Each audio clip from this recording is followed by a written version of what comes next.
When was the last time you checked your blood pressure? Can you remember?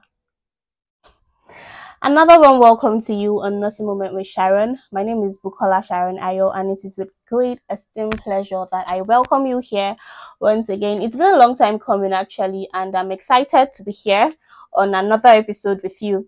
So, thank you very much for joining me here. So, today we're going to be talking about moving right onto it. We're going to be talking about tips, health tips everyone should be aware of, everyone should know, everyone should put into consideration before the end of 2023. So those health tips that you probably hear but you don't pay attention to them. These are selectively among the most important things you can do for your health. So I'll enjoin you to please listen up. Watch till the end of the video because we are about to go all out into it. Yes. So join me shortly. We'll be right back.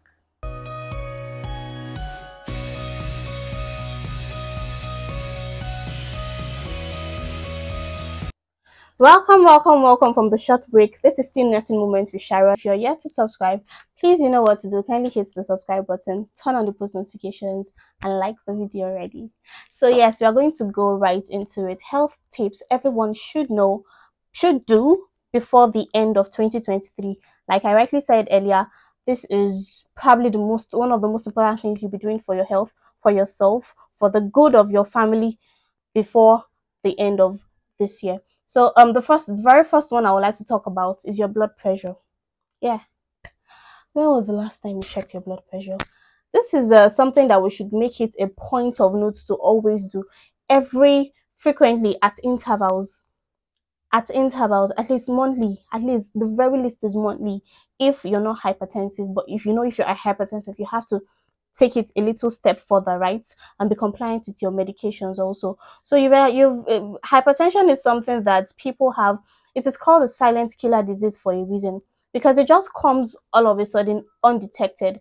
And a little second here, somebody is complaining about a little headache, and before you know it, the person has slumped, and before you know, the person has landed in the hospital, and before you know it, God forbid, they announce the person dead. So this is how this is how people die. This is how people lose their lives. So let us make it a point of note to always check our blood pressure.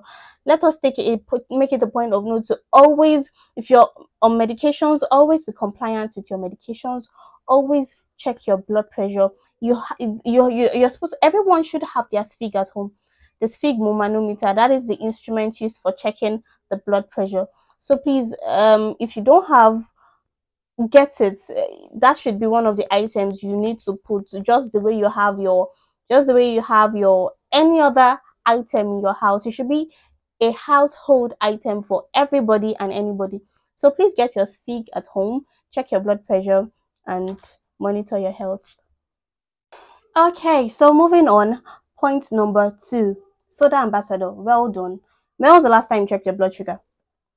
Yes, so this is very, very important because a lot of us consume a lot of carbonated drinks more frequently than our body actually needs. And you realize that your body is really not making use of all of this sugar. And what does it do eventually? It accumulates in our body system. And when it accumulates in our body without being used, without it getting broken down, without you expending energy or doing anything, it results to diabetes. Diabetes is one of the chronic diseases affecting a lot of population in Nigeria, in West Africa, in the world today. So you don't want to you don't want it to get up to that. You want to monitor your blood sugar very frequently. Monitor your blood glucose level. So this point cannot really be overemphasized enough. And you also want to, because a lot of us are also, in as much as we take carbonated drinks, a lot of us also, we work so much or we are so carried away by day-to-day activities, and sometimes we even forget to eat.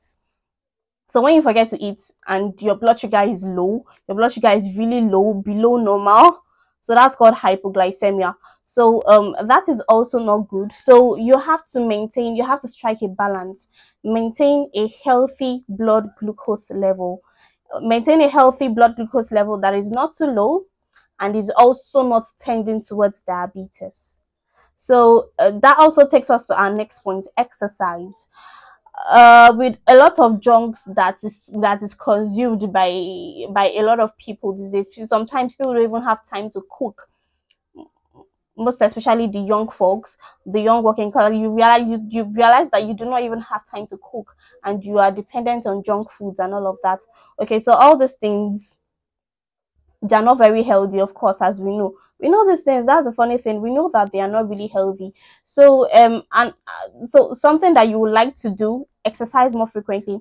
Ensure that, especially for sedentary workers, people that just sit down all day in offices with paperwork, or with their laptop, with their computers, or with their phone, or with their files and all of that, trying to sort one out, and you realize, and you, before you know it, you're sitting down for up to like 8 to 10 hours in a day. So that is not good enough. Ensure that you partake in passive and active exercises. That's going to do a lot of good for your health.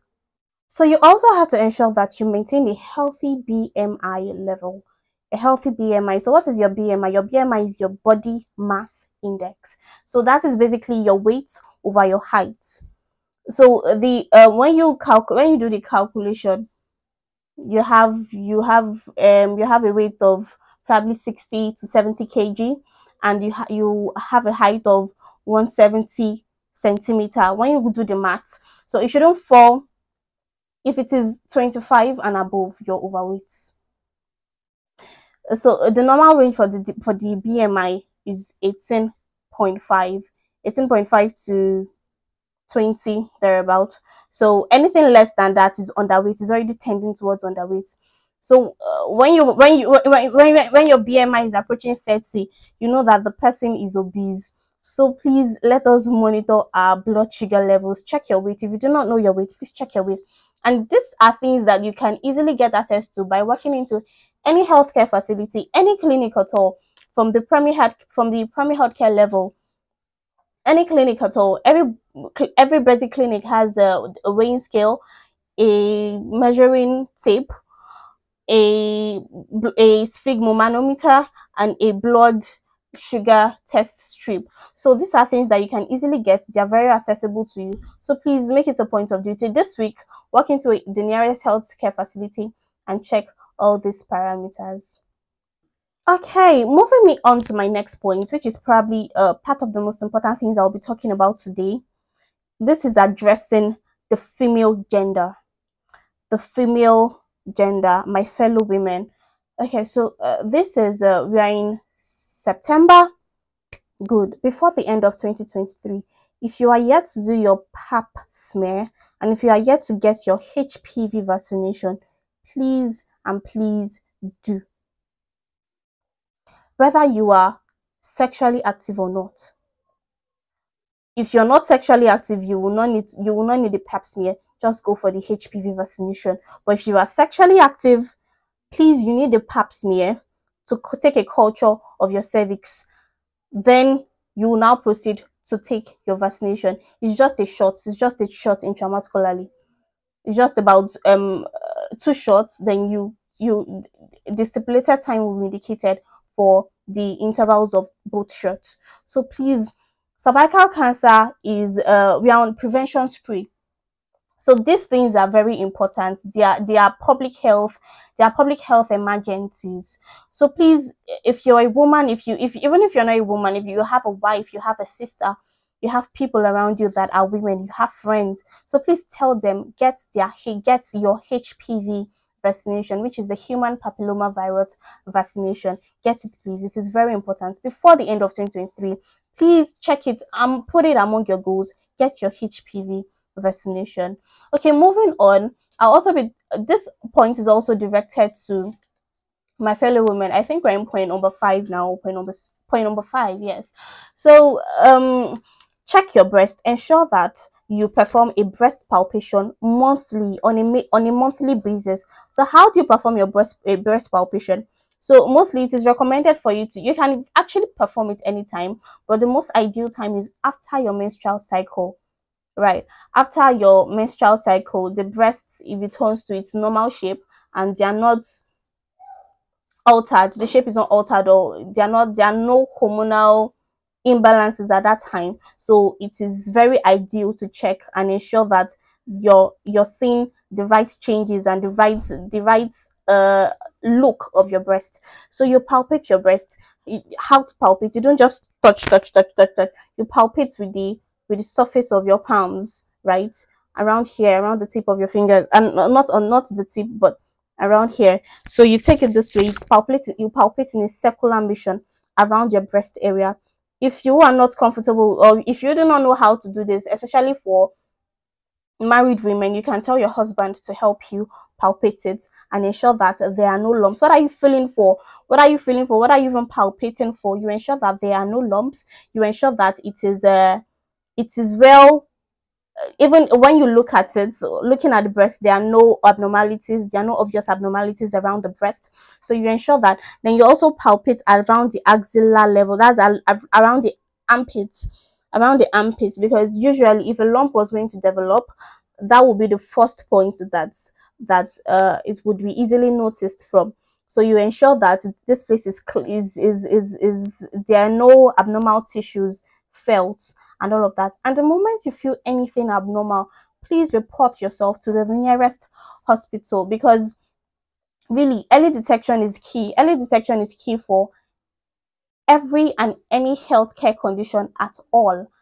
For any health condition at all, early detection is really the most important thing, or one of the most important things, or even the most important things, really, because with early detection, the whole situation is managed effectively, especially when you're proactive about it. So please, let's be proactive about our health. Let's ensure that we are not nursing any ill health without our knowledge, and nothing is growing in our bodies without our knowledge. So so to my women, good health is our portion this year. Okay, yes, for the male gender too, I have a little something for you. Ensure that you check your testicles often. Ensure that you make it a point of, especially when you're having your bath. When you're having your bath, ensure not, please don't do something else that you're not saying that is not benefiting you health wise when you're having your bath. So ensure that you um check your testicles, check your balls, palpate your balls, check your balls, check if there's any abnormality. Those are, just ensure that everything is all good. If you're having any pain around the inguinal area, around your pelvic area and all of that, please report it as soon as you notice it to the nearest hospital, or you can inform your doctor. Okay, so, and that is taking me to my last and final point. I like to keep it very short. I like it to keep it very simple. Please and please and please and please ensure that you take enough water every day, at least 2 liters, 1.5 liters at the very least of water every day. So that is typically about let's say, okay, about 275 cl bottles of water. I would have said 3 sachets of water, but our sachet of water these days is not even up to 500 ml anymore. They write 50 cl, but really it is way less than 50 cl, because that thing is really small. I don't know what they pack. So it is not even objective to measure with sachets of water anymore. So please and please and please ensure that you take optimal. If and one way you can use to know if you're taking enough water is your urine. What does your urine look like? Is it so concentrated? Is it so concentrated? And are you having bubbles in the toilets when you pee?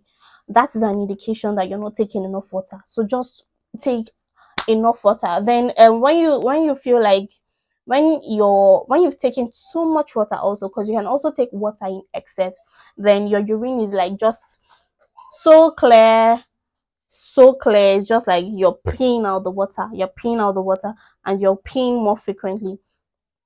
So those are some of the indications that you're also taking too much water. So the normal color of the urine is amber yellow. So like amber yellow, that's a very light yellow, like a tinted yellow, just a very light yellow. So about 2 liters of water is just adequate for an adult in a day. So please guys, let's take all these things into consideration. Let me go over everything I said again. Check your blood pressure. Ensure that you monitor your blood glucose level. ensure that you exercise and keep a healthy BMI range.